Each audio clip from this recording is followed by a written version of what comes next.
हे friends, welcome back. आज इस video में हम लोग डिटेल में बात करने वाले हैं जीएमएम फॉडलर के करेंट सिचुएशन के बारे में कि कंपनी का फंडामेंटल कैसा है। कंपनी का स्वॉट एनालिसिस हम लोग करके देखेंगे कंपनी में करेंटली कोई अपॉर्चुनिटी है या नहीं, खरीदने, बेचने या होल्ड करने का क्या स्टैंड पॉइंट हो सकता है, वो सारा का सारा कुछ हम लोग डिटेल में बात करेंगे।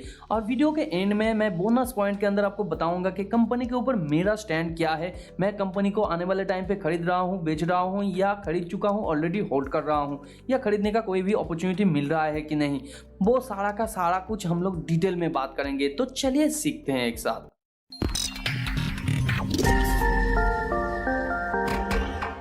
तो फर्स्ट हम लोग बात करते हैं कंपनी क्या करता है। देखिए, जीएमएम फॉडलर एक ग्लास लाइन मैन्युफैक्चरिंग कंपनी है जो ग्लास लाइन के साथ साथ और भी बहुत तरीके का सर्विस प्रोवाइड करता है। उसके साथ टेक्निकल सपोर्ट भी प्रोवाइड करता है फार्मा, केमिकल, फूड और ऑयल एंड एनर्जी सेक्टर को।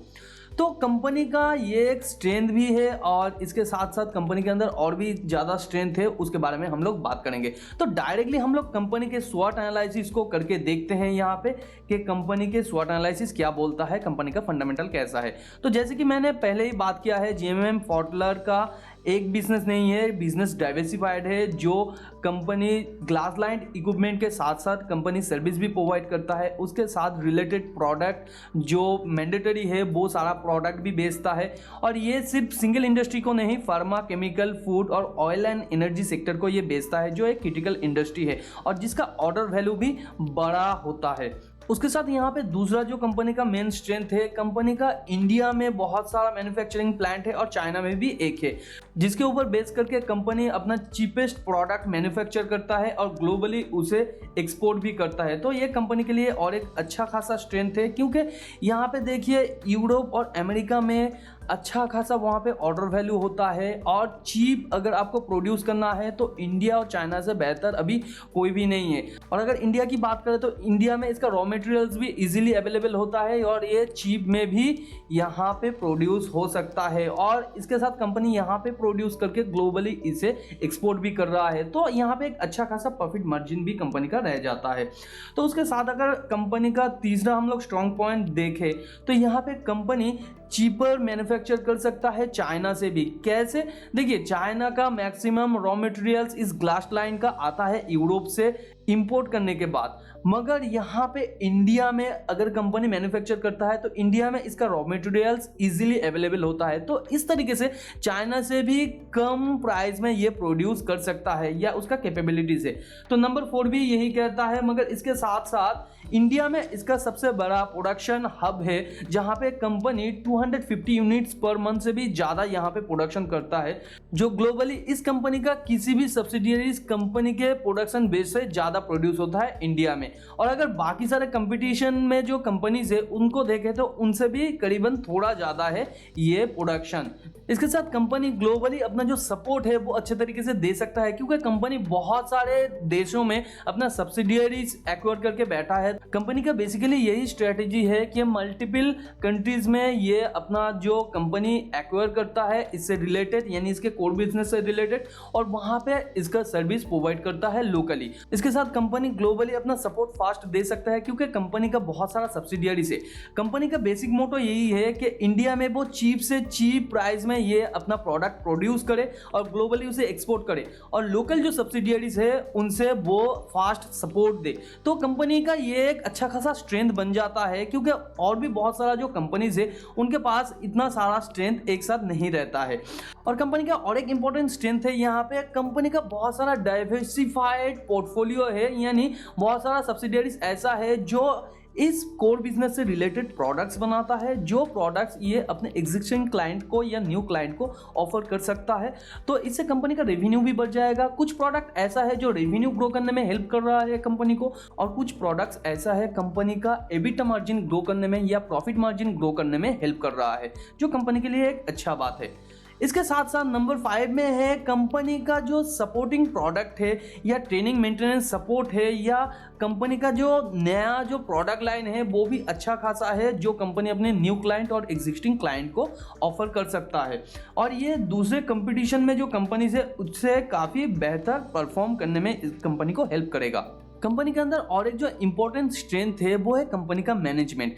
कंपनी का मैनेजमेंट कैपेबल है, जो कंपनी एक्वायर कर रहा है वो अपने एग्जिस्टिंग बिजनेस के साथ अच्छे तरीके से वो इंटीग्रेट कर पा रहा है। देखिए जनरली एक बिजनेस में क्या प्रॉब्लम होता है, जब वो न्यू कंपनी को एक्वायर करते हैं तो वो एग्जिस्टिंग बिजनेस के साथ या एग्जिस्टिंग मैनेजमेंट के साथ अलाइन नहीं हो पाता है सबसे जल्दी। तो यहाँ पे कंपनी क्या कर रहा है, 2 या 3 मंथ के अंदर वो नया एक्वायर किया हुआ कंपनी को अच्छे तरीके से रन कर रहा है, उसके अंदर से रेवेन्यू भी अच्छे तरीके से ला पा रहा है। तो ये एक अच्छा बात है, यानी मैनेजमेंट कैपेबल है वो न्यू एक्वायर कंपनीज को इंटीग्रेट करने में। तो यहाँ पे जो उसके बाद है कंपनीज के अंदर एबिलिटीज भी है इसे फास्टर डिप्लॉय करने का, या आप कह सकते हैं जो स्ट्रेटेजी कंपनी बना रहा है, पेरेंट कंपनी बना रहा है, वो अपने जो एक्वायर्ड कंपनीज है या सब्सिडियरीज कंपनीज है उसके अंदर वो डिप्लॉय करने का कैपेबिलिटीज भी इन लोगों के अंदर अच्छा खासा है। नंबर 7, कंपनी ने न्यूली अपॉइंट किया है सीईओज को, जो ग्लोबल सीईओ अलग है और इंडिया का सीईओ अलग है। दोनों का बिजनेस सेगमेंट में जो कंट्रीब्यूशन है या रेवेन्यू बढ़ाने में जो हेल्प है वो अच्छे तरीके से कर पा रहा है। तो ये कंपनी के लिए एक पॉजिटिव बात है कि कंपनी का जो डोमेस्टिक मार्केट है वो भी कंपनी अच्छे तरीके से यहाँ पे कैप्चर कर पाएगा, और जो ग्लोबल मार्केट है वो भी कंपनी अच्छे तरीके से कैप्चर कर पाएगा इन सीईओज के द्वारा या इनके टीम के द्वारा। तो अभी बात करते हैं कंपनी के कुछ नंबर्स के बारे में, यानी कंपनी का ईयर ऑन ईयर ग्रोथ और क्वार्टर ऑन क्वार्टर ग्रोथ। तो यहाँ पे आप देख सकते हैं क्वार्टरली स्टैंड अलोन के बेसिस पे कंपनी ने मार्च 2020 से लगातार अपना जो रेवेन्यू है वो ग्रो कर पाया है, और कंसोलिडेशन के बेसिस पे या कंसोलिडेटेड स्टेटमेंट के बेसिस पे वो भी यहाँ पे अच्छे तरीके से कर पाया है। उसके साथ अगर हम लोग यहाँ पे नेट प्रॉफिट को भी देखें तो नेट प्रॉफिट भी उसी हिसाब से ग्रो कर रहा है, और उसके साथ जो बेसिक ईपीएस है वो भी ग्रो कर रहा है quarter on quarter. Annual result तो वैसे ही यहाँ पे ग्रो करने वाला है, हालांकि यहाँ पे क्वार्टर ऑन क्वार्टर रिजल्ट भी ग्रो कर रहा है इसी हिसाब से। तो यहाँ पे आप देख सकते हैं मार्च 2017 से कंपनी का जो रेवेन्यू है वो लगातार ग्रो कर रहा है, और अगर 5 साल के CAGR को हम लोग देखें तो वो 48% के हिसाब से ग्रो कर रहा है, जो काफ़ी अच्छा नंबर है। और इसके साथ कंपनी का अगर ऑपरेटिंग प्रॉफिट मार्जिन को हम लोग देखें तो वो यहाँ पे 11.14% है, जो यहाँ पे कुछ ईयर ऑन ईयर फ्लैक्चुएट कर रहा है, मगर ये भी ग्रो कर रहा है 43% के 5 साल के CAGR के हिसाब से। तो उसके साथ अगर कंपनी के यहाँ पे नेट प्रॉफिट को भी देखें तो ईयर ऑन ईयर ये 5 साल के हिसाब से 22.3% के हिसाब से ईयर ऑन ईयर CAGR ये ग्रो कर रहा है, और ईयर ऑन ईयर इसका अगर नंबर सिर्फ देखें तो वो भी ईयर ऑन ईयर काफी अच्छे तरीके से ग्रो कर रहा है। तो ये कंपनी के लिए एक पॉजिटिव बात होता है। फिनेंशियल रेशियोज में अगर हम लोग ROE और ROCE को देखें तो यहाँ पे देखिए काफी स्टेबल नंबर है, ये 16 से 20 के आसपास ये फ्लैक्चुएट करता है। और यहाँ पे अगर ROCE को हम लोग देखें तो यहाँ पे ये थोड़ा हम लोग को थ्रेट्स देता है, क्योंकि ROCE लगातार यहाँ पे डिक्रीज हो रहा है। तो कंपनी ने कहा है 2025 तक ये काफ़ी ज़्यादा इम्प्रूव भी हो जाएगा, तो वो आने वाले टाइम पे हम लोग बात करेंगे।